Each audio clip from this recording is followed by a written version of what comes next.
Eto ako, palihim kang iibigin.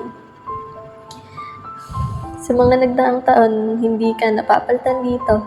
Ikaw pa rin ang nananatiling sentro, nagbigay man sa iba ng motibo pero di nakakalimot ang puso kung sinong dapat pinapahalagahan nito.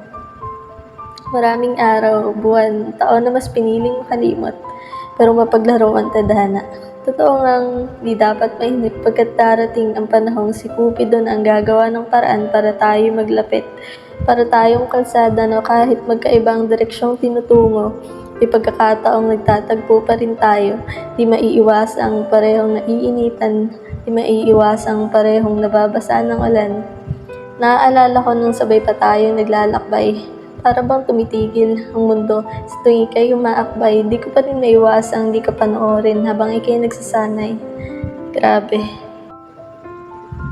Sa tinagal-tagal ng panahong tinangka ko mang limutin ang kahapon, ngunit para tayong eklipse na nagtatagpo sa itinakdang panahon, palapit ang araw na itinakda. Aamin ko na kaya ang matagal ng lihim ng pag-ibig na nooy aking isinasawalang bahala.